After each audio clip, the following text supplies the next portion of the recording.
जय हिंद और नमस्कार साथियों। ग्रोथ यूपीएससी के यूट्यूब प्लेटफॉर्म के ऊपर आप सबका स्वागत है। आज विशेष श्रृंखला के तहत आर्थिक सर्वेक्षण की विशेष श्रृंखला के तहत हम लोग इसके 14वें उपाख्यान में खड़े हैं। स्पेसिफिकली अगर वॉल्यूम 2 की बात करें तो आज वॉल्यूम 2 का 4th लेक्चर रहेगा, जिसका नाम है मॉनेटरी जो है मैनेजमेंट एंड फाइनेंशियल इंटरवेंशन। क्योंकि इस काल में, इस घड़ी में संकट ज़्यादा है। कोरोना महामारी से पूरा अर्थतंत्र, पूरे विश्व का अर्थतंत्र जूझ रहा है। तो ऐसे में फाइनेंशियल मैनेजमेंट एंड जो इंटरवेंशन है, मॉनेटरी इंटरवेंशन कह लीजिए, फाइनेंशियल इंटरवेंशन कह लीजिए, उसका महत्व अधिक बन जाता है और इसका स्वभाव जो है उसमें भी हमें भिन्नता देखने को मिलती है। सारी चीज़ें देखेंगे, बहुत ही डिटेल्ड चैप्टर है। सारा लेखा जोखा, चाहे वो बैंकिंग सेक्टर का हो, चाहे वो मॉनेटरी मेजर्स हो, जो है फिनेंशियल मेजर्स हो, सारी चीज़ें जो है वो यहाँ बहुत ही अच्छी तरीके से हमें कंबाइंड करके देखने को मिलती है।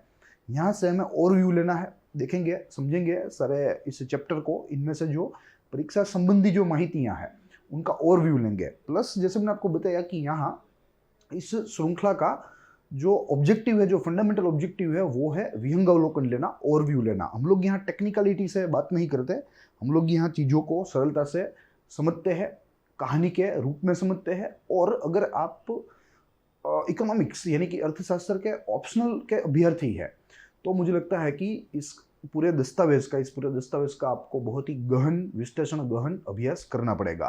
मगर जनरल स्टडीज़ के जो है संदर्भ में या जनरल स्टडीज़ के तहत जो इकोनॉमिक्स या इकोनॉमिक सर्वे के प्रश्न आते हैं उनको हम लोग यहाँ देखेंगे, जो कि आमतौर पर प्रिलिमिनरी, हमारी मेंस और हमारे पर्सनैलिटी टेस्ट में भी हमें उपयोगी साबित हो सकते हैं। तो समय की बर्बादी ना करते हुए हम लोग मुख्य चर्चा की शुरुआत करेंगे। ये चैप्टर का नाम है, जो कि वॉल्यूम 2 का चैप्टर 4 है, monetary management and financial intervention या इंटरमीडिएशन। देखेंगे, देखिए ये इसका कवर पेज है और आज इनमें से हमें यह चैप्टर हमें पढ़ना है, ठीक है, समझना है। और काफ़ी सारी जो है डिटेल्ड बातें यहाँ की गई है, मगर मैंने आपके लिए इन सारी चीज़ों को संक्षिप्त कर दिया है और हम लोग वेरियस स्लाइड्स के तहत जो मैंने आपके लिए तैयार कर रखी है उनके तहत देखेंगे। प्लस यहाँ एक बात और देखनी है कि यहाँ जो कुछ मुद्दे हैं, जो मॉनेटरी मेजर्स के स्पेसिफिकली मुद्दे हैं, वो सारे अपने आप में बेसिक कॉन्सेप्ट्स है, जो कि हमें 11th और 12th की टेक्स्ट बुक्स में भी मिलते हैं। तो मैं आपको अनुरोध करूँगा कि अगर आपको वो बेसिक इकोनॉमिक्स की जो टर्मिनोलॉजी है, जो फंडामेंटल्स है, अगर आपको वो मालूम नहीं है, आप अगर उससे वाकिफ नहीं है, तो पहले आप वो देखिए, फिर बाद में आप इकोनॉमिक सर्वे के इन लेक्चरों का आनंद लीजिए, तब इन लेक्चरों को आप न्याय दे पाएंगे। अन्यथा आप कंफ्यूज हो जाओगे, आपका मनोबल जो है वो भी दुर्बल हो सकता है। तो आप पहले अपना बेसिक खत्म कीजिए। बेसिक खत्म करने के बाद इन लेक्चर्स को देखिए। ये लेक्चर्स यहीं रहने वाले हैं, पब्लिक प्लेटफॉर्म के ऊपर, कहीं नहीं जाने वाले हैं। तो पहले आप अपना बेसिक्स देखिए, फिर बाद में इन चैप्टर्स या ऐसी श्रृंखला को आप अपने हाथ में लीजिए। शुरू करेंगे आज की चर्चा।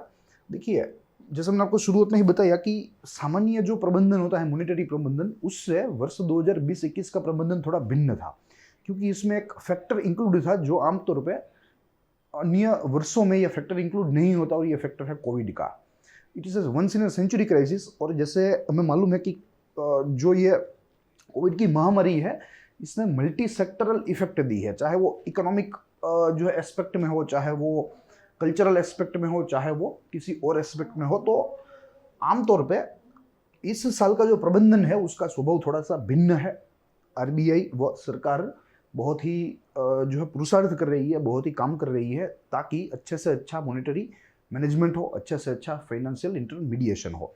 देखेंगे, देखिए कोविड सिचुएशन है, दो चीज़ें हैं। सबसे प्रथम हमने लॉकडाउन लगाया। It was a very stringent lockdown which the entire nation so, जिनकी वजह से कुछ इफेक्ट आई है। प्लस महामारी की वजह से हेल्थ क्राइसिस भी हुए हैं, ये तो जग जाहिर है। मगर हमें डिटेलली देखना है कि कैसे इफेक्ट रही, और इन इफेक्टों को फिर से जो है नॉर्मल करने के लिए, फिर से सामान्य बनाने के लिए आरबीआई का क्या स्टैंड है, गवर्नमेंट ऑफ इंडिया का क्या स्टैंड है, देखेंगे।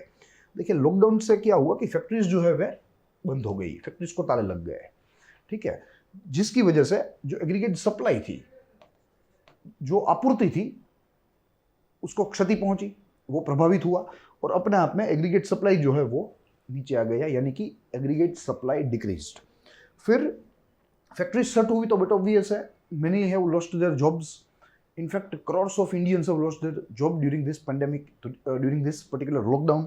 तो जॉब्स में कमी आई, जॉब्स में कमी की वजह से आय में गिरावट आई, income also decreased with jobs, which actually resulted in decrease of या डिक्लाइन ऑफ एग्रीगेट डिमांड। यानी कि एक बाजू से सप्लाई के ऊपर भी मार लग रही है, फैक्ट्री शटडाउन है, दूसरी बाजू से इनकम कम आ रही है, नौकरियां खत्म हो रही है, तो आय जो है कम हो रही है या घट रही है, और उसकी वजह से एग्रीगेट डिमांड भी पूरी की पूरी नीचे आ गई है। प्लस एक और फैक्टर है जो कि महत्वपूर्ण है, कैश होल्डिंग।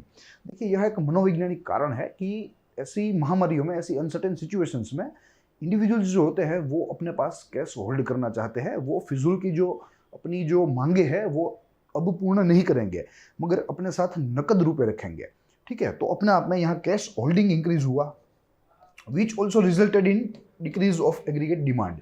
लोग अपने पास पैसा रखना चाहते हैं, किसी भी फिजूल चीज़ों के ऊपर पैसे जो है बर्बाद करना नहीं चाहते, मात्र और मात्र essentials and health commodities related expense ही होगा, अन्यथा सारी जो कैश है वो होल्डिंग रहेगी।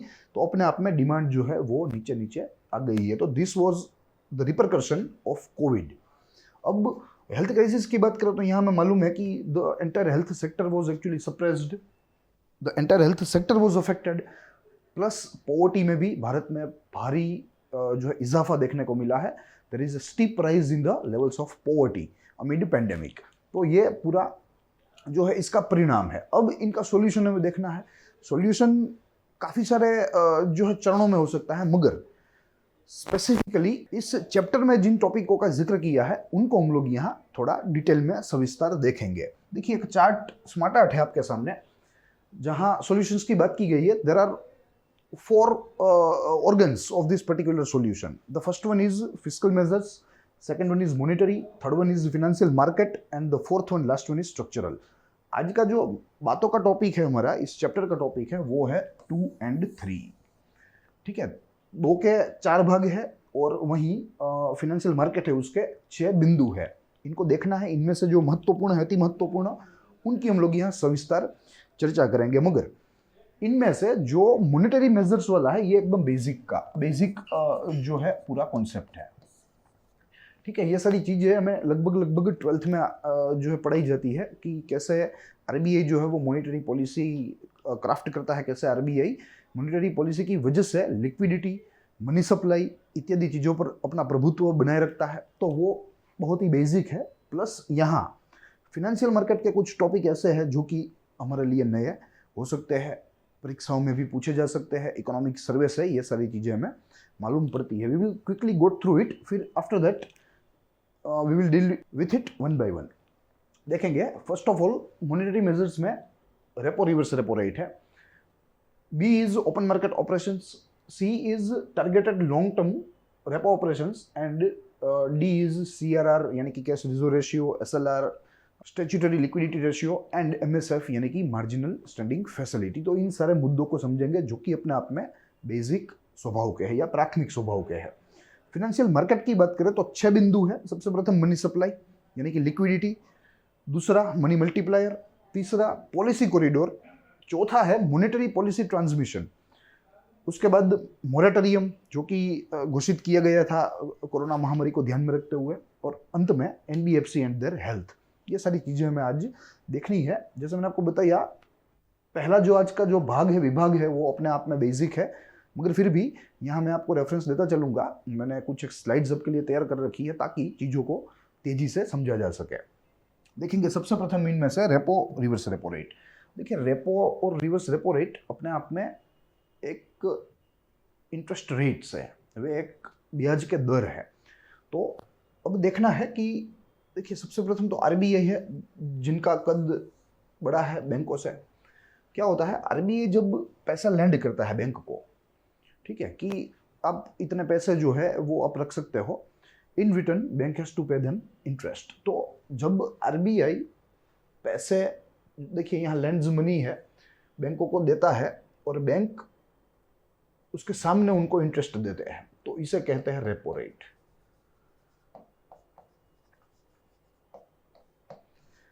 प्लस कभी ऐसा भी हो सकता है कि there is surplus of fund with banks, तो ऐसे समय में बैंक अपने आप में आरबीआई को पैसे लेंड करते हैं। Bank lends money to RBI, in return RBI pays them interest which is called reverse repo rate.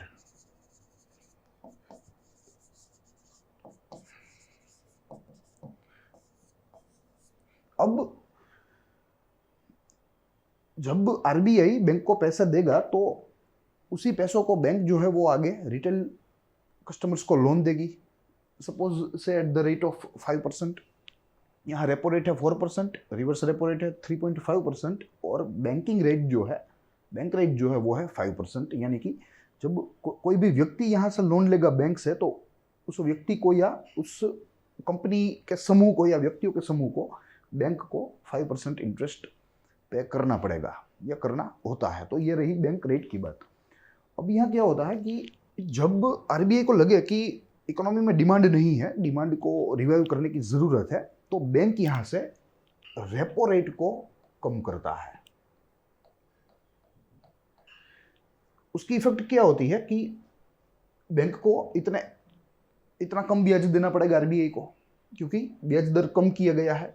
सामने बैंक भी यहाँ ये दर को कम करेगा, बैंक रेट को ये 5 का कर देगा 4%। तो जो कस्टमर्स है, जो कंज्यूमर्स है, वे मोटिवेट होंगे ज़्यादा से ज़्यादा लोन लेने के लिए, ज़्यादा से ज़्यादा इकोनॉमी में खर्च करने के लिए। तो अपने आप में मनी सप्लाई जो है वो इंक्रीज हो पाएगी। तो इसीलिए इसी सारी परिस्थिति को ध्यान में रखते हुए, आज की आर्थिक परिस्थिति को भी ध्यान में रखते हुए RBI ने एक बहुत ही अच्छा फैसला लिया और RBI ने इस बैंक जो रेपो रेट है उसे कम करने का फैसला लिया। Initially it was 4%, but after that RBI actually decreased it to 3%। वैसे ही यहाँ भी डिक्रीज देखने को मिला, क्योंकि रेपो और रिवर्स रेपो रेट साथ में ही चेंज करना पड़ता है।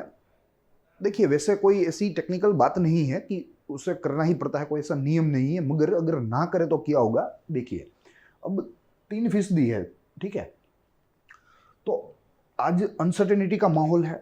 बैंक ने अपना जो क्रेडिट प्रोसेस है वो बहुत ही कम कर दिया है, लगभग शून्य के नज़दीक पहुंचा दिया है, क्योंकि बैंक भी ऐसी अनसर्टेनिटीज़ में ज़्यादा से ज़्यादा लोन्स देना नहीं चाहती, क्योंकि उन्हें मालूम है कि अगर ये लोन रिपे नहीं कर पाए कंज्यूमर्स हमारे, then their NPAs will be going to increase.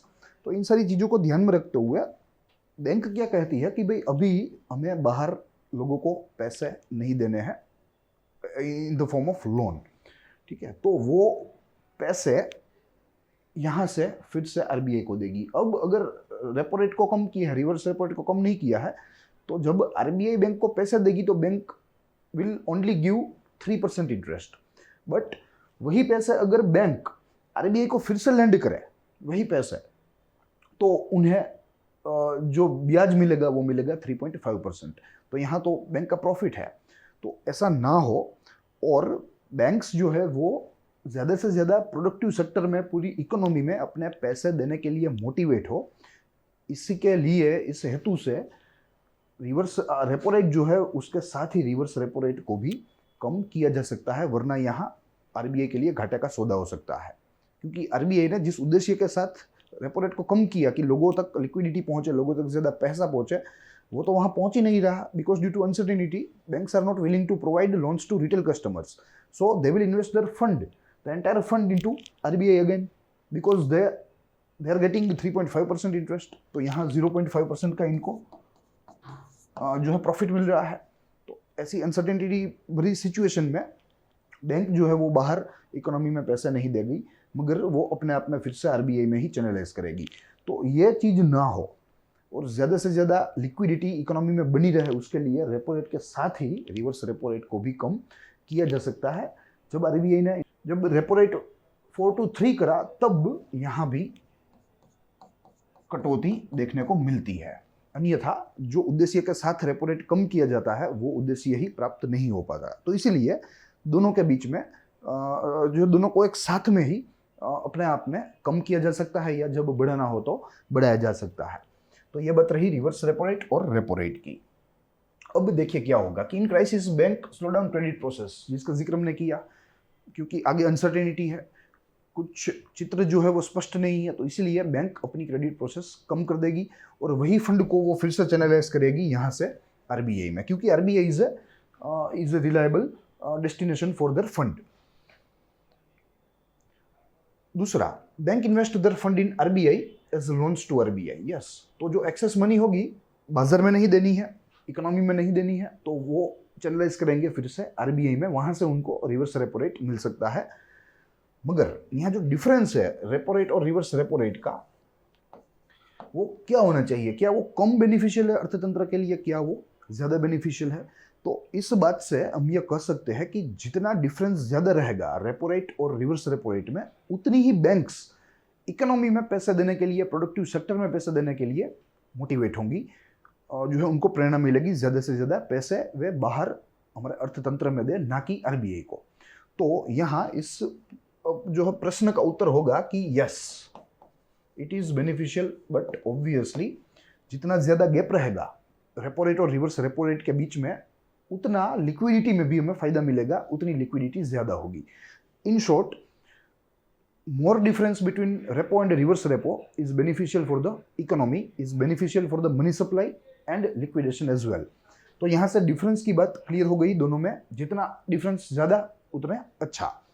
अब अगर एक्चुअल रेट्स की बात करें तो यहाँ प्री पेंडेमिक पोस्ट पेंडेमिक के कुछ हमारे आंकड़े हैं. प्री पेंडेमिक यानी कि जब से आउटब्रेक शुरू हुआ, यानी कि मार्च से, लॉकडाउन के पहले, और उसके बाद पोस्ट पेंडेमिक यानी कि जून जुलाई के आंकड़े हैं. तो देखेंगे, देखिए यहाँ जो रेपो रेट है वो एक्चुअल जो फिगर्स थे, यहाँ जो हमने देखा ये सारी 4%, 3%, 3.5, ये सारी एग्जाम्पल के तौर पर देखा हमने ये सारी बातें. मगर जो एक्चुअल फिगर्स की बात करें तो प्री पेंडेमिक लेवल में रेपो था 5.15%, वहीं रिवर्स रेपो था 4.9%.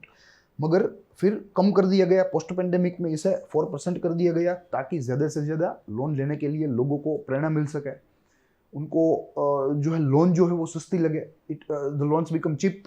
वहीं they also reduced reverse repo rate to 3.35.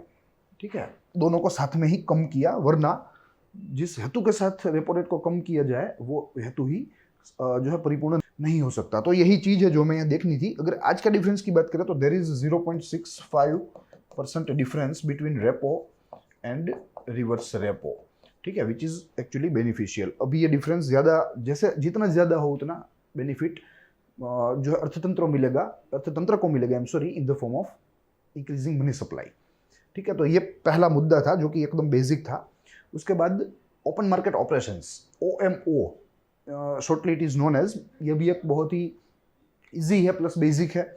देखिए आरबीआई है, बैंक्स है. अब जब आरबीआई को जरूरत लगे कि अभी भी कैश जो है वो उसकी सप्लाई कम है मार्केट में, लिक्विडेशन कम है, तो इस लिक्विडेशन को बूस्ट करने के लिए आरबीआई बैंकों के पास से बॉन्ड लेगा, गवर्नमेंट बॉन्ड्स खरीदेगा आरबीआई. उसके बदले में RBI will pay cash to the banks. So यहाँ लिक्विडिटी इंक्रीसेस.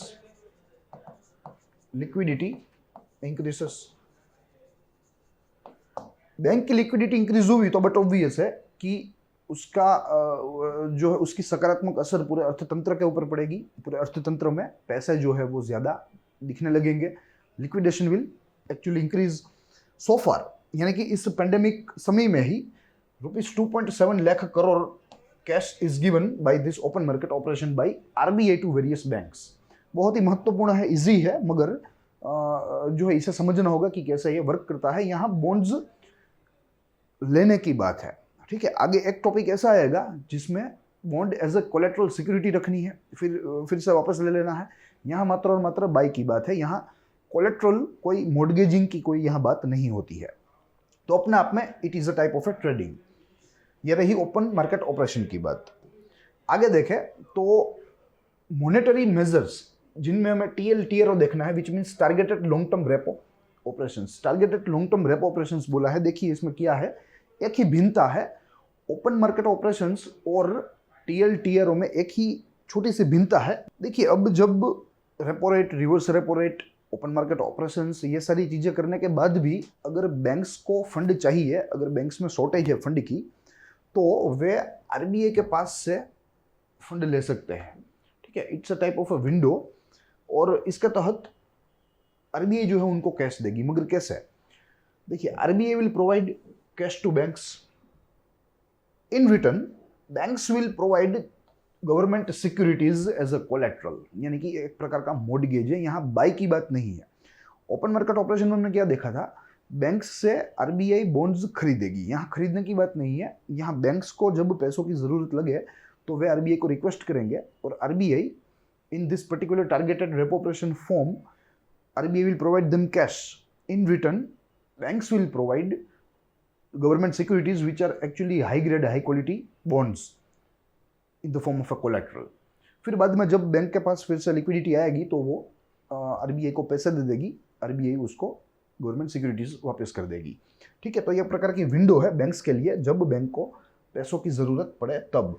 प्लस यहाँ ऐसा नहीं है कि इस पर्टिकुलर ट्रांजेक्शन से जो पैसा आया वो बैंक अपने आप में कहीं पर भी इन्वेस्ट कर सकता है। जो पैसा आया वो 100% लोन दे दे, जो पैसा आया वो 100% कोई भी कैपिटल एक्सपेंस कर दे, ऐसा नहीं है। मगर यहाँ गाइडलाइन है कि अगर कोई भी बैंक आरबीआई से इस पर्टिकुलर ऑपरेशन के तहत कैश लेती है, लोन लेती है, तो कुछ एक इनके हिस्से जो है वो यहाँ बैंक को कॉर्पोरेट बॉन्ड मार्केट में निवेश करने होंगे, नॉन कन्वर्टेबल डिबेंचर्स में निवेश करने होंगे। तो अपने आप में कैपिटल मार्केट में कुछ अमाउंट, इस अमाउंट से बैंक को निवेश करनी होगी। तो यहाँ कैपिटल मार्केट के लिए भी अपने आप में ये अच्छी बात है।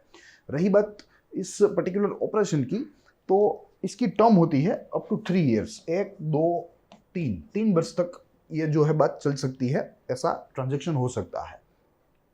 रेट ऑफ इंटरेस्ट इसका रहेगा रेपो रेट। जो भी रेपो रेट चल रहा है उसी रेट से बैंक को आरबीआई को ब्याज देना पड़ेगा। ठीक है, तो ये बात है और जो है बहुत ही दिलचस्प है, महत्वपूर्ण है, ये हमें समझना होगा। ये अपने आप में एक प्रकार का मॉनेटरी टूल है जो कि आरबीआई के पास होता है कोई भी इकोनॉमी में लिक्विडिटी को बूस्ट करने के लिए। तो ये बात रही targeted long term repo operations की। उसके बाद देखें तो 3 चीजें देखनी है कि स्लाइड में, सीआरआर, एसएलआर, एमएसएफ। देखिए, CRR cash ratio ratio, SLR statutory liquid ratio and जो एमएसएफ है उसे मार्जिनल स्टैंडिंग फैसिलिटी कहते हैं। तीनों के तीनों अपने आप में बहुत ही सिंपल है मगर महत्वपूर्ण है और आरबीआई के लिए भी ये महत्वपूर्ण टूल्स है जिससे वह मनी कंट्रोल या मनी सप्लाई कंट्रोल करते रहते हैं। देखिए, अब बैंकिंग की बात करें तो बैंक हमारे यानी कि कंज्यूमर्स के पास से 2 प्रकार की डिपॉजिट लेती है। सबसे प्रथम होती है डिमांड डिपॉजिट, दूसरी होती है time deposit. Demand deposit which includes saving current. In this type of accounts you can demand money when you want. ठीक है, तो इसे डिमांड डिपॉजिट कहते हैं। और एक होती है टाइम डिपॉजिट, इसका एग्जांपल है फिक्स्ड या एफडी कह लीजिए संक्षिप्त में। ठीक है, जिनमें आप सामान्य जो है दृष्टि से आप अपनी टर्म पूरी होने तक पैसे नहीं मांग सकते। अगर आप मांगे तो आपको दिए भी जाएंगे, कुछ पेनल्टी कुछ ब्याज वगैरह लगेगा, मगर सामान्य तौर पर आप उसे इसके एक्सपायरी टर्म के पहले आप उसे नहीं तोड़ सकते। तो 2 प्रकार की है, डिमांड डिपॉजिट है, टाइम डिपॉजिट है। इन दोनों को अगर हम जोड़ दें, इन दोनों को अगर ऐड कर दे तो हमें मिलता है नेट डिमांड टाइम लायबिलिटी या नेट डिमांड टाइम डिपॉजिट। अब देखिए, यहाँ 100 करोड़ रुपीस है कोई भी बैंक के पास, 100 करोड़ रुपीस। तो आरबीआई के द्वारा कुछ ऐसे नियम बनाए गए हैं कि आप अपने पास जितने पैसे हैं उन सभी पैसों की लोन नहीं दे सकते। इनमें से कुछ आपको रिजर्व के रूप में रखने होंगे, क्योंकि when at the time of crunch या जब परिस्थिति खराब है, जब बैंक की हालत नाजुक है, बैंक का जो आर्थिक स्वास्थ्य है वो बिगड़ रहा है, तब ये पैसे, ये रिजर्व्स काम आएंगे उनके कस्टमरों को पैसे वापस चुकाने के लिए। ठीक है, तो इसी के तौर पर यहाँ आरबीआई का एक नियम है कि आपको आपके पास जो अमाउंट है, जो नेट डिमांड टाइम लायबिलिटी है, जो कि अलग अलग डिपॉजिट से मिली है आपको आपके कंज्यूमर से, उनके कुछ % आपको आरबीआई के साथ रखने होंगे इन द फॉर्म ऑफ सीआरआर। देखिए, यहाँ बैंक के पास पैसे है, this is net demand time liability, इनमें से कुछ भाग यहाँ सीआरआर के तौर पर रखने होंगे विथ आरबीआई। ठीक है, ये आरबीआई को ही देना है, आरबीआई के पास ही रहेगा in the form of security, एक प्रकार की सेफ्टी नेट है। और वहीं कुछ amount in the form of SLR bank ही रखेंगी, मगर in the form of cash, in the form of gold, in the form of government security. It will be divided proportionately. ये भी एक प्रकार की सेफ्टी नेट है। मगर इसमें भिन्नता कहाँ है कि सीआरआर जो है वो आरबीआई के पास रहेगा, एसएलआर बैंक अपने पास मेंटेन करेगा। This is the fundamental difference between both. अब 100 करोड़ रुपए है किसी भी बैंक के पास। देखिए यहाँ हम लोग बहुत टेक्निकलिटी के अंदर नहीं उतर रहे हैं, सामान्य रूप से चीज़ों को समझने के लिए हम लोग जो है कि सामान्य रूप में ही बात कर रहे हैं। देखिए तो यहाँ टोटल अमाउंट है बैंक की। अब इनमें से सपोज समझिए 3% सीआरआर है, तो किसी भी बैंक को आरबीआई के साथ रखने पड़ेंगे 3 करोड़ रुपीस। और वहीं एसएलआर जो है एज पर आरबीआई वो है 18%, तो आपको 18 करोड़ रुपए भी इन तीनों फॉर्म में रखने होंगे।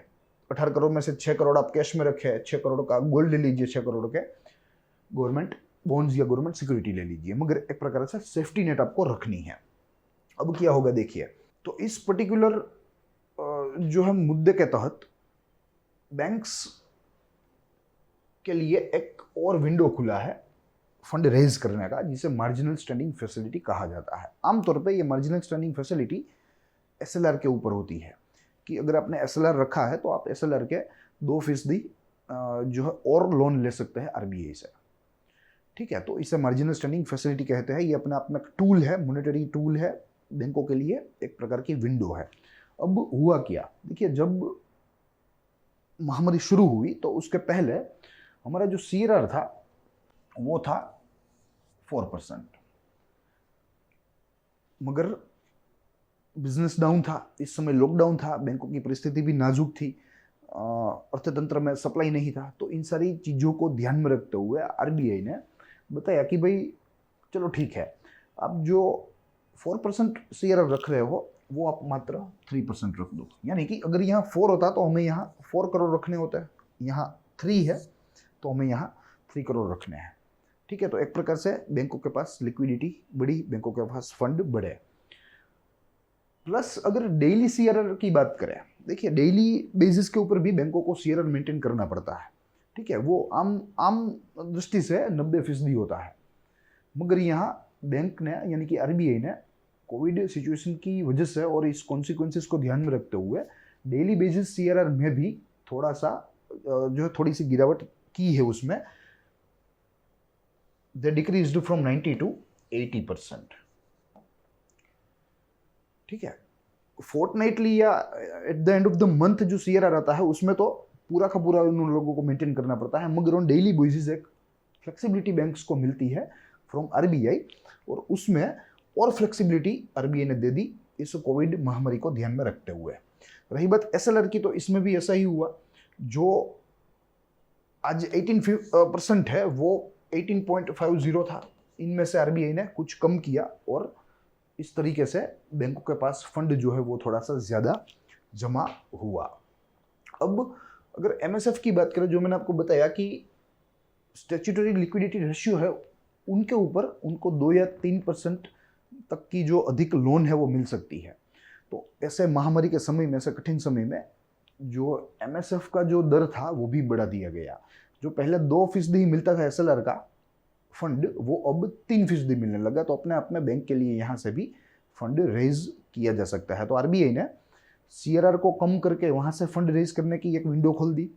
डेली बेसिस सीआरआर को भी कम किया ताकि बैंकों के पास फंड रहे at the end of the day. SLR को भी कम किया ताकि बैंकों को ज़्यादा से ज़्यादा पैसे इनमें जो है इन्वेस्ट ना करने पड़े, रखने ना पड़े, वे प्रोडक्टिव सेक्टर में उनको जो है लोन दे सकते हैं ज़्यादा से ज़्यादा फंड की। और वहीं एमएसएफ को भी बढ़ाया गया ताकि in the time of crisis bank अगर लोन लेना चाहे, ज़्यादा से ज़्यादा और लोन लेना चाहे, तो वो एसएलआर के भी 3% तक लोन ले सकता है। ठीक है, तो ये पूरा मुद्दा रहा सीआरआर का, एसएलआर का और एमएसएफ का। बहुत ही बेसिक है मगर महत्वपूर्ण है। देखिए ये इस पर्टिकुलर इकोनॉमिक सर्वे का ही टेबल है जिसके तहत हमें एक्चुअल रेट्स मिलते हैं। देखिए फरवरी 2020 के और मई 2020 के कितना भारी गिरावट देखने को मिलेगा। जो हमने एक्चुअल फिगर देखा रेपो का और रिवर्स रेपो का, repo was 5.15 and reverse was 4.9, both decrease to 4.0 and 3.35 respectively. फिर उसके बाद कैश रिजर्व रेशियो है, उसमें भी गिरावट देखने को मिली फ्रॉम 4 to 3, SLR में भी 18.25 से 18 की गिरावट देखने को मिली और बैंक रेट में भी हमें गिरावट देखने को मिलती है। ठीक है, तो this are the actual figures which are part of economic survey. अब फिनेंशियल अगर मार्केट में देखें या फिनेंशियल मेजर्स में देखें तो काफ़ी सारे नए बिंदु है जो हमें देखने हैं, जिनमें से सबसे प्रथम हमारे सामने मनी मल्टीप्लायर। देखिए, मनी मल्टीप्लायर अपने आप में क्या है कि यह एक प्रकार की डिग्री है जिस डिग्री में मनी सप्लाई इकोनॉमी में बढ़ता है। ठीक है, द डिग्री ऑफ इंक्रीज और decrease of money supply in the economy is actually called money multiplier. It is derived by this way, M3 यानी कि ब्रॉड मनी अपॉन M0 यानी कि हाई पावर्ड मनी। देखिए, M0, M1, M2, M3 ये सारे money के प्रकार है, इकोनॉमिक्स के लिए महत्वपूर्ण है, बेसिक्स है। इन सारी चीज़ों में नहीं जाएंगे, मगर मैं आपको अनुरोध करूंगा कि अगर आपको ये सारी चीज़ें नहीं मालूम है तो आप पहले इनको अच्छा कीजिए, फिर बाद में इकोनॉमिक्स सर्वे का अध्ययन कीजिए। तो देखिए, ब्रॉड मनी में संक्षिप्त में अगर आप बताऊं तो total deposit in post office, demand deposit with banks and cash with people, ये सारी चीज़ों को अगर हम मिला लें तो हमें ब्रॉड मनी मिलती है, यानी कि M3 मिलता है। और M2 में आमतौर पे रिजर्व्स विथ RBI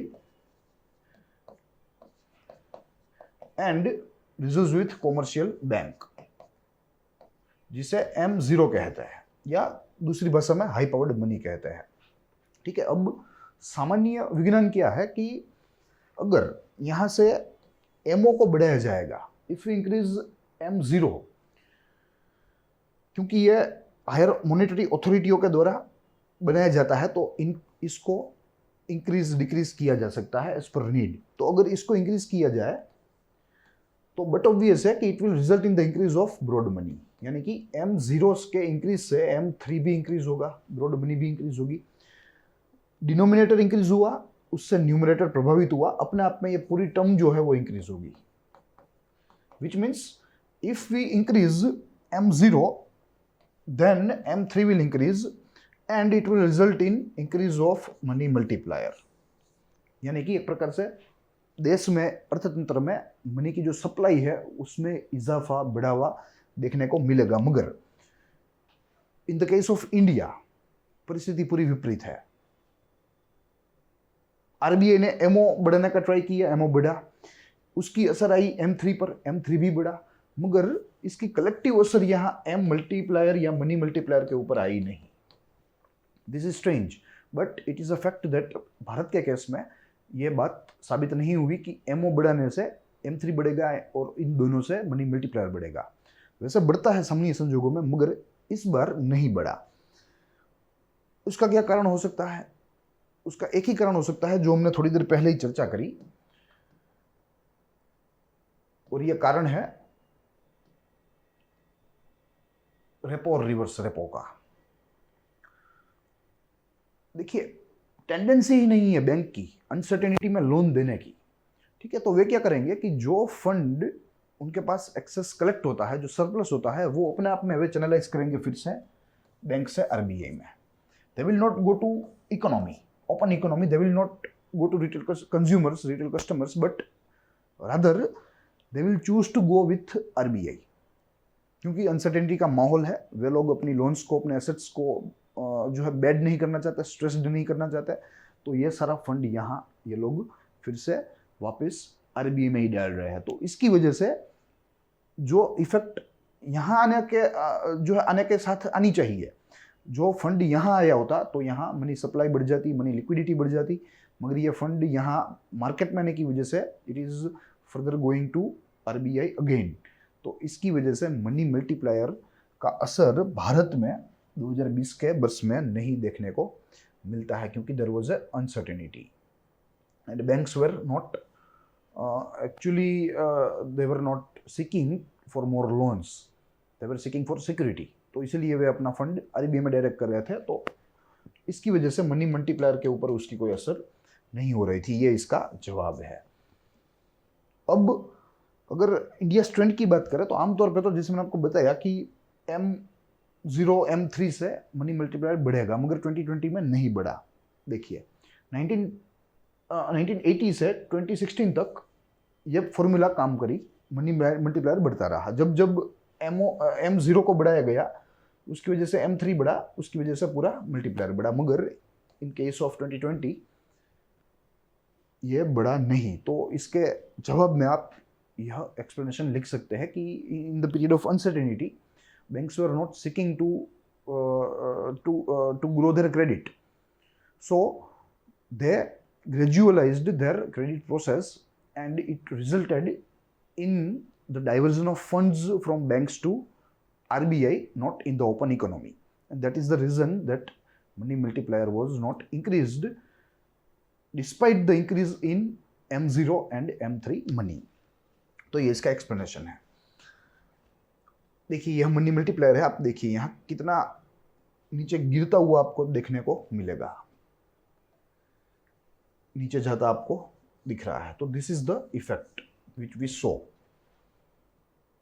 यहाँ MO M3 बढ़ाने के बावजूद भी इसमें हमें जो सुधार देखने को नहीं मिला। फिर उसके बाद देखें तो पॉलिसी कॉरिडोर, देखिए ये नया कॉन्सेप्ट है और समझना है। अभी तक हमने काफ़ी सारी जो है रेट्स देखे, हमने रिवर्स रेपो रेट देखा, रेपो रेट देखा, SLR देखा, CRR देखा।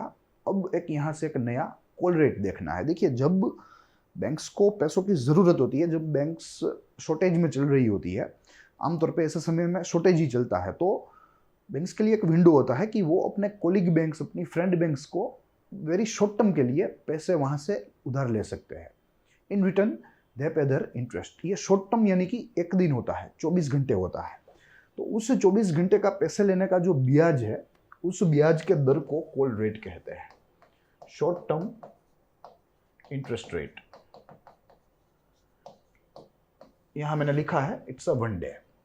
Generally it lies between repo rate and reverse repo rate, but in November 2020 it was below reverse repo rate। देखिए यहाँ इसका ग्राफ है, हमें इस ग्राफ को एनालाइज करना है, स्टडी करना है। The red one is repo rate and the yellow one is reverse repo rate. देखिए आमतौर पे इन दोनों के बीच में ही ये रहता है, ठीक है, मगर इन अक्टूबर नवंबर 2020 इट या further gone below reverse repo rate. देखिए यहाँ ग्रीन जो रेखा है उससे नीचे आपको ये कॉल रेट का यह जो ग्राफ है वो देखने को मिलेगा। So what is the reason behind that? आमतौर पे इन दोनों के बीच में रहने वाला क्यों आज इसके जो है रिवर्स रेपो रेट के नीचे है, तो इसका एक ही रीजन है और वो है लिक्विडिटी। आरबीआई ने इतने स्टेप्स लिए, इतने कदम लिए कि लिक्विडिटी बहुत ही ज़्यादा हो गई पूरे बाजार में, जिसकी बदौलत बैंक्स को ज़रूरत ही नहीं पड़ रही है एक दिन के लिए पैसे लेने की अपनी कॉलीग, अपनी फ्रेंड बैंक से। जिसका मतलब है कि डिमांड में जो है कॉल मनी की डिमांड में ज़्यादा गिरावट देखने को मिली, which resulted in the decrease of call rate. देखिए यहाँ जो WSCR लिखा हुआ है इसका फुल फॉर्म है वेटेड एवरेज कॉल रेट। तो इसे घबराना नहीं है, हम मात्र इसे कॉल रेट के नाम से भी स्टडी कर सकते हैं। तो यही चीज़ है, यही रीज़न है जिसकी वजह से कॉल रेट में भारी गिरावट देखने को मिली। Liquidity is in immense volume. पूरे अर्थतंत्र में कोई भी बैंक शॉर्टेज में नहीं चल रही है, शॉर्टेज में नहीं चल रही है तो they don't want call money for 1 day और 2। So decrease in the demand of call money, call rate also decreased. तो ये बात रही पॉलिसी कॉरिडोर की। अब देखें मॉनेटरी पॉलिसी ट्रांसमिशन। देखिए जैसे हमने शुरुआत में ही देखा कि आरबीआई है which lends money to banks, further banks lend money to individual like me और यू और ग्रुप ऑफ कंपनी या और कंपनी।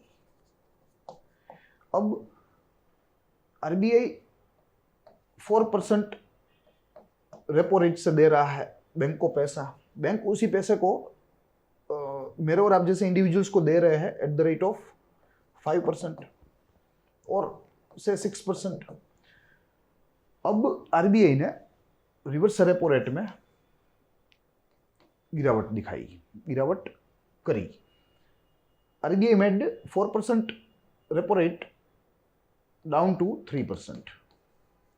ठीक है, तो अब आरबीआई से बैंक को मात्र 3% में ही पैसा मिल रहा है, लोन मिल रही है। मगर यहाँ अगर बैंक्स अपना जो रेट है वो चालू रखे, कि जो 5%, 6% में वो दे रहे थे वो चालू रखे, यहाँ एक ही हम लोग फिगर को जो है कंसेप्चुलाइज करेंगे ताकि समझने में हमें आसानी रहे। इसे 6% से बैंक दे रही थी, तो अगर यहाँ 4% को आरबीआई ने कम किया, रेपो रेट को कम करने के बावजूद भी यहाँ इन्होंने कम नहीं किया, ठीक है, या बहुत ही सामान्य से कम किया।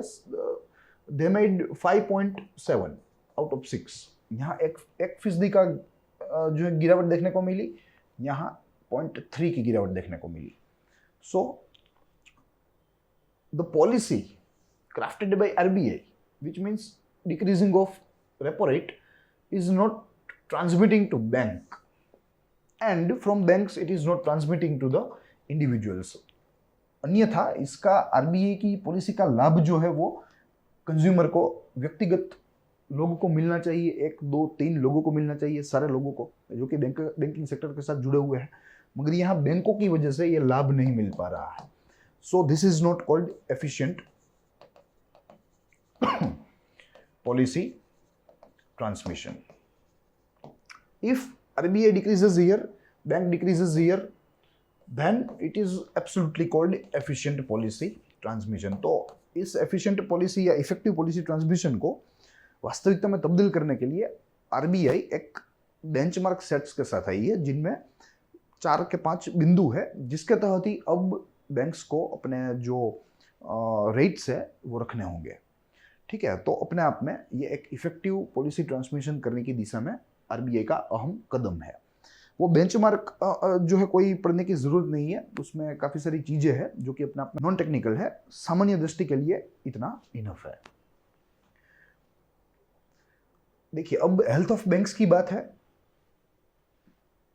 एनपीए जो कि बहुत ही बड़ा इश्यू है बैंकिंग सेक्टर के साथ, न केवल भारत की बैंकों के साथ मगर विश्व की सारी बैंकों के साथ। तो अगर यहां देखें तो पब्लिक है, प्राइवेट है। पब्लिक बैंक की पहले बात करें, यानी कि सरकारी बैंकों की, तो इनके जो एनपीए का शेयर था उसमें गिरावट देखने को मिली, और वही गिरावट यहाँ प्राइवेट बैंकों के साथ भी देखने को मिली एनपीएज में। देखिए, यहाँ खुश होने की जरूरत नहीं है, ये एनपीए में गिरावट जो है वो रिस्ट्रक्चरिंग की वजह से है। रिस्ट्रक्चरिंग क्योंकि आरबीआई ने बोला कि फिलहाल कोविड के समय में अगर कोई लोन पे नहीं कर रहा है तो it might be Covid effect. आप उनको बेड लोन, बेड एसेट ना समझिए, बल्कि उनको गुड एसेट ही समझिए। तो रिस्ट्रक्चरिंग की वजह से यहाँ ये एनपीए में गिरावट देखने को मिली है। प्रॉफिट की बात करें तो पब्लिक बैंक्स का जो प्रॉफिट था वो पहले नेगेटिव था प्री पेंडेमिक, मगर after that it became positive. तो एक प्रकार से जो सरकारी बैंकों है उनकी आर्थिक स्वास्थ्य में सुधार देखने को मिला है। वहीं प्राइवेट सेक्टर बैंक्स में इंक्रीज देखने को मिला है because it was positive pre pandemic, और ज़्यादा इसमें इजाफा या बढ़ोतरी देखने को मिलती है। Plus stressed advance ratio which also increased from 8.6 to 9.66 in public, and in private it decreased to 10.75 to 9.66। देखिए, स्ट्रेस्ड एडवांस रेशियो क्या होता है कि अगर आप अपने एनपीए, कोई भी बैंक है, अगर वो बैंक अपने सारे एनपीए प्लस रिस्ट्रक्चर्ड एसेट्स को अगर मिला ले, then they will get stressed advanced ratio. ठीक है, तो इस तरह कुछ कैलकुलेट किया जाता है जिसकी इफेक्ट यहाँ हमें दृश्यमान है। तो ये बात रही बैंकों के स्वास्थ्य की। अब लोन मोराटोरियम, जो कि एक बहुत ही चर्चित मुद्दा रहा। आरबीआई ने मोराटोरियम की घोषणा की लॉकडाउन के बाद ही, तो देखेंगे कैसे घोषणा की। एक थी लोन की बात, जो कि रिटेल कस्टमर की बात है, house loan, home loan, education loan, vehicle loan, electronic gadget loan, etcetera etcetera. दूसरा है एनपीए की बात। पहले लोन को समझ लेते हैं। रिटेल कंज्यूमर्स के लिए वेवर जाहिर कर दिया, यानी कि कुछ समय के बाद वे लोग पैसे दे सकते हैं जब फिर से नॉर्मलिटी एस्टेब्लिश हो जाए तब। मगर जो बड़ी लोन्स थी, एनपीएस थे, जो उनको लेकर क्या किया गया, उनको लेकर आरबीआई ने बता दिया गया कि भाई अभी आप उनको स्टैंडर्ड एसेट ही समझो, उनको आप अभी रिस्ट्रक्चर कर दो, अभी उनको बेड लोन गिनना जो है व्याज भी नहीं है या लाजमी नहीं है, क्योंकि कोरोना महामारी या लॉकडाउन से पहले तो आपको वे पैसे दे रहे थे, मगर due to this pandemic they are not able to pay money और interest, so calculate them as a standard asset, not a bad ones. अब धीरे धीरे फिर से नॉर्मलिटी आने लगी है, इकोनॉमिक एक्टिविटी फिर से रिस्टोर होने लगी है, तो अब फिर से इन जो स्टैंडर्ड रिस्ट्रिक्टेड एसेट्स है उनका क्या किया जाए, उसके लिए केवी कामत कमेटी विचार कर रही है, काम कर रही है। तो यहाँ का ये प्रश्न पूछा जा सकता है कि स्टैंडर्डाइजेशन ऑफ एसेट्स यानी कि स्टैंडर्ड एसेट रिस्ट्रक्चरिंग के लिए कौन सी कमेटी उसके ऊपर काम कर रही है, तो उसका जवाब आता है केवी कामत कमेटी। ये बात रही मोराटोरियम की। अब आगे देखें हेल्थ ऑफ एनबीएफसीज। देखिए एनबीएफसीज जो कि अपने आप में बहुत ही महत्वपूर्ण है भारतीय अर्थतंत्र के लिए और बैंकिंग के साथ ही पैरेलल ये चलते हैं। वैसे बैंकिंग वॉल्यूम बड़ा होता है, एनबीएफसी का वॉल्यूम छोटा होता है, मगर फिर भी it is a they are actually working in a considerable amount या कंसिडरेबल वॉल्यूम। तो देखिए क्रेडिट ग्रोथ का अगर ग्राफ देखें यहाँ, this is credit growth graph. तो बट ऑब्वियस है महामारी की वजह से बैंक समेत एनबीएफसीज ने भी अपना जो क्रेडिट का कार्य था, क्रेडिट प्रोसेस था, उसे स्टॉप कर दिया, ग्रेजुअल कर दिया। देखिए ये ग्राफ यहाँ से मार्च 20 शुरू हुई, यहाँ से आप ग्राफ की परिस्थिति देख सकते हैं, इट गॉन बियॉन्ड या बिलो द बेस लाइन। ठीक है, तो यहाँ क्रेडिट ग्रोथ में भारी भरकम गिरावट हमें देखने को मिलती है। प्लस अगर देखें तो एनबीएफसीज के लिए सबसे अच्छा जो सोर्स है वो है म्यूचुअल फंड्स का। लोग अपनी छोटी छोटी जो बचत है वो म्यूचुअल फंड्स में डालते हैं। म्यूचुअल फंड्स उन बचतों को कलेक्टिवली एक बड़ी अमाउंट में एनबीएफसीज को लोन देते हैं, say for example 50,000 crore, 1 lakh crore, 1.5 lakh crore, etcetera etcetera. ये एनबीएफसीज रिटेल लोन्स देती है मेरे और आप जैसे कस्टमर्स को।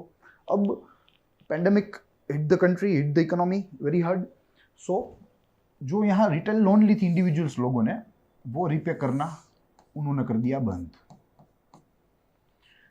जिसकी वजह से एनबीएस ने जो पैसे म्यूचुअल फंड से लिए थे वो एनबीएस भी नहीं दे पाए, एनबीएफसीज भी नहीं दे पाए, आई एम सॉरी, जो नॉन बैंकिंग फाइनेंशियल कॉरपोरेशंस थे वे जो पूंजी उन्होंने ली थी म्यूचुअल फंड से वो इनको वापस नहीं दे सके। ठीक है, तो ये एक बहुत ही जो है बड़ा सेटबैक है इस पर्टिकुलर सेक्टर में। और आईएलएफएस जो एक इस क्षेत्र का, इस टॉपिक का सबसे अच्छा एग्जाम्पल है कि वो कैसे बैंकरप्ट हो गया, इंसॉल्वेंट हो गया। ठीक है, तो अब हुआ ये कि जो एनबीएफसी का जो चीफ सोर्स था वो तो अब खत्म हो गया। अब म्यूचुअल फंड्स वाले इनके ऊपर भरोसा नहीं कर रहे हैं, क्योंकि एक एग्जांपल उन्होंने देख लिया, आईएलएफएस कैसे जो है बैंकरप्ट हो गया और बिलियंस तो नहीं कह सकते मगर थाउजेंड्स ऑफ करोड़ रुपीस का फंड जो है वो उनके साथ चला गया।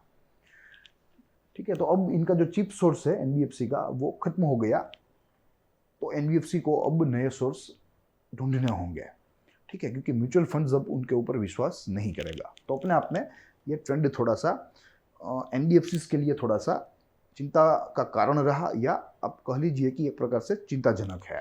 फिर उसके बाद अगर एनबीएफसीज की परिस्थिति देखें तो दो चीज़ें देख सकते हैं, एनपीए और प्लस कैपिटल एडिक्वेसी रेशियो, या इसे सीएआरबी कहते हैं। तो देखिए एनपीए की बात करें तो मार्च 2020 में जब से लॉकडाउन लगा उससे पहले ही immediately NPA were 6.3% of NBFCs, मगर in June 20 it increase to 6.44%, यानी कि यहाँ से हम लोग कह सकते हैं कि asset quality reduced, asset quality reduced या डिटीरियोरेटेड कहना उचित रहेगा, डिटीरियोरेटेड, खराब हो गई, दुर्बल हो गई। वहीं कैपिटल एडिक्वेसी रेशियो में एक स्टडी हमें राइज देखने को मिलता है, 15% से 20% मार्च 20 में और जून 20 में 22.5%, तो ये अपने आप में पॉजिटिव साइन है। ठीक है, तो एक बाजू से एनपीए में एनबीएफसी का जो प्रदर्शन है वो खराब है और वहीं कैपिटल एडिक्वेसी रेशियो में इनका प्रदर्शन अच्छा है, ये निष्कर्ष हम लोग यहाँ से निकाल सकते हैं।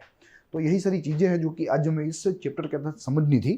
I hope you enjoyed the lecture. हमने यहाँ एक ओवरव्यू लेने का प्रयास किया, जो चीज़ें यहाँ बिखरी पड़ी है पूरे सर्वे में उनको मैंने यहाँ आपके सामने एक जो है प्लेटफॉर्म या एक स्लाइड के अंदर रखने का प्रयास करा है, चीज़ों को समझने का प्रयास करा है। प्लस इनमें जो है मैंने ग्राफ का उपयोग बहुत ही कम से कम किया है, क्योंकि ये सारी चीज़ें कंसेप्चुअल थी और इन्हें कंसेप्ट में ही समझना मुझे लगता है कि आसान था। तो I hope you enjoy the lecture. हम लोग मिलेंगे अगले इकोनॉमिक सर्वे के लेक्चर में, जो 15वां उपाख्यान होगा। 5वें लेक्चर के ऊपर बात करेंगे खंड 2 के। तो तब तक के लिए दीजिए इजाज़त। देखते रहिए ग्रोथ माउंट यूपीएससी। जय हिंद।